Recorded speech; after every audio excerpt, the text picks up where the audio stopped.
नमस्कार। प्रभाव साक्षी news centre के खास कार्यक्रम विश्व खबरों में आप सभी का स्वागत है। हाल ही में संपन्न क्वाड समूह के बैठक के दौरान दक्षिण चीन सागर में चीन की बढ़ती आक्रामकता से निपटने के उपायों पर चर्चा की गई थी। क्वाड देशों ने द्विपक्षीय संबंधों को मजबूत करने तथा हिंद प्रशांत क्षेत्र में सहयोग को प्रगाढ़ करने के कदमों पर भी चर्चा की थी। अब भारत और वियतनाम ने दक्षिण चीन सागर के विषय पर आपस में जो सहमति बनाई है, उसके चलते ड्रैगन का परेशान होना स्वाभाविक है। हम आपको बता दें कि वियतनाम के प्रधानमंत्री की भारत यात्रा के दौरान दोनों देशों के बीच अहम समझौते हुए हैं। कुछ महीनों पहले भारत के रक्षा मंत्री और विदेश मंत्री ने वियतनाम की यात्रा की थी। हम आपको बता दें कि दक्षिण चीन सागर में चीनी आक्रामकता से परेशान वियतनाम को साथ लेकर भारत चीन को कड़ा सबक सिखाना चाहता है। भारत और वियतनाम ने अपनी रणनीतिक साझेदारी का विस्तार करने के लिए जिस कार्य योजना को मंजूरी दी है, उसका बड़ा प्रभाव आने वाले समय में देखने को मिल सकता है। हम आपको बता दें कि दोनों देशों ने रक्षा संबंधों को बढ़ाने और चीन की बढ़ती सैन्य ताकत के मद्देनजर दक्षिण चीन में शांति और सुरक्षा सुनिश्चित करने के प्रयासों को दोगुना करने की प्रतिबद्धता जताई है। प्रधानमंत्री नरेंद्र मोदी और उनके वियतनामी समकक्ष फाम मिन चिन के बीच हुई व्यापक वार्ता में दक्षिण चीन सागर और समग्र हिंद प्रशांत क्षेत्र की स्थिति पर प्रमुखता से चर्चा हुई है। मोदी ने इस बात पर जोर दिया कि भारत विकास का समर्थन करता है, न कि विस्तारवाद का। प्रधानमंत्री की इस टिप्पणी को चीन के विस्तारवादी व्यवहार की ओर परोक्ष संकेत के रूप में देखा जा रहा है। हम आपको बता दें कि दोनों शीर्ष नेताओं के बीच बातचीत के दौरान यह भी निर्णय लिया गया कि भारत वियतनाम को 30 करोड़ अमेरिकी डॉलर की ऋण सुविधा प्रदान करेगा, ताकि मुख्य रूप से दक्षिण पूर्वी एशियाई देश की समुद्री सुरक्षा को मजबूत किया जा सके। इसके साथ ही दोनों पक्षों ने 2024 से 2028 की अवधि के दौरान व्यापक रणनीतिक साझेदारी के कार्यान्वयन के लिए कार्य योजना सहित कुल 9 समझौतों और दस्तावेजों को अंतिम रूप दिया।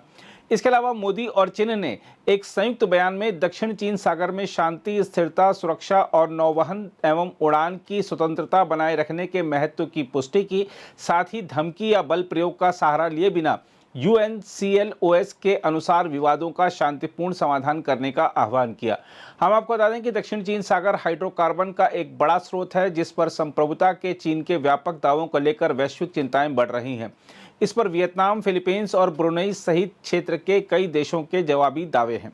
संयुक्त वक्तव्य के मुताबिक दोनों नेताओं ने दावेदारों और अन्य सभी देशों द्वारा सभी गतिविधियों के संचालन में गैर सैन्यीकरण और आत्म संयम के महत्व को रेखांकित किया तथा ऐसी कार्रवाइयों से बचने पर जोर दिया जो स्थिति को और जटिल बना सकती हैं। बयान में कहा गया है कि मोदी और चीन ने इस बात पर जोर दिया कि UNCLOS समुद्री अधिकारों, संप्रभुता, क्षेत्राधिकार और समुद्री क्षेत्रों पर वैध हितों के निर्धारण का आधार है। दोनों देशों के प्रधानमंत्रियों ने सीमा पार आतंकवाद सहित सभी रूपों और अभिव्यक्तियों में आतंकवाद की स्पष्ट रूप से निंदा भी की। वियतनाम ने माई सन यूनेस्को विश्व धरोहर स्थल के जीर्णोद्धार और संरक्षण के लिए भारत की प्रतिबद्धता तथा AH और K ब्लॉक में भारतीय पुरातत्व सर्वेक्षण द्वारा किए गए कार्यों के साथ साथ F ब्लॉक में आगामी परियोजना की भी सराहना की। हम आपको बता दें कि वियतनाम एक उभरती हुई अर्थव्यवस्था है। इसके अलावा वह एक कम्युनिस्ट देश है। वियतनाम परिधानों का प्रमुख निर्यातक है और उसकी अमेरिका तथा अन्य पश्चिमी देशों के साथ महत्वपूर्ण व्यापारिक साझेदारी है। वियतनाम भारत का बढ़ता रक्षा साझेदार भी है। हम आपको यह भी बता दें कि वियतनाम की विदेश नीति को विशेषज्ञ बैम्बू पॉलिसी कहते हैं। जैसे बांस जरूरत पड़ने पर इधर उधर झुक जाता है मगर उखड़ता नहीं, वैसे ही वियतनाम की विदेश नीति जरूरत पड़ने पर लचीला रुख अपनाती है।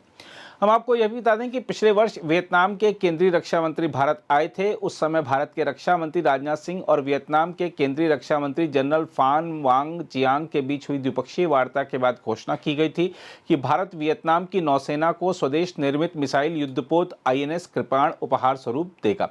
रक्षा मंत्री राजनाथ सिंह ने कहा था कि स्वदेश निर्मित मिसाइल युद्धपोत INS कृपाण को उपहार में देना वियतनाम की नौसेना की क्षमताओं के बढ़ाने की दिशा में मील का पत्थर साबित होगा। देखा जाए तो हिंद प्रशांत क्षेत्र में चीन की मजबूत स्थिति में होने के चलते भारत ने वियतनाम की नौसेना की ताकत बढ़ाने का जो फैसला किया था, वह रणनीतिक रूप से काफी महत्व रखता है।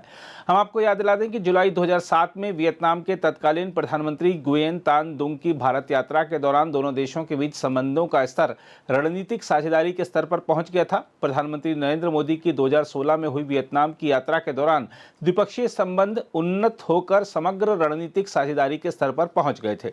देखा जाए तो वियतनाम आसियान यानी दक्षिण पूर्वी एशियाई देशों का जो संगठन है, उसका एक महत्वपूर्ण देश है, जिसका दक्षिण चीन सागर क्षेत्र में चीन के साथ क्षेत्रीय विवाद है। दक्षिण चीन सागर में वियतनाम के जल क्षेत्र में भारत की तेल खोज परियोजनाएं हैं। साझा हितों की रक्षा के लिए पिछले कुछ वर्षों में भारत और वियतनाम अपने समुद्री सुरक्षा सहयोग को बढ़ा रहे हैं। भारत और वियतनाम एक व्यापक रणनीतिक साझेदारी भी साझा करते हैं। दरअसल द्विपक्षीय रक्षा संबंध इस साझेदारी का एक महत्वपूर्ण स्तंभ है। दोनों देशों के बीच रक्षा संबंधों में विभिन्न प्रकार की साझेदारी हैं, जिनमें सेवाएं, सैन्य से सैन्य आदान प्रदान, उच्च स्तरीय यात्राएं, क्षमता निर्माण और प्रशिक्षण कार्यक्रम, संयुक्त राष्ट्र शांति स्थापना में सहयोग, जहाज यात्राएं और द्विपक्षीय अभ्यास शामिल हैं।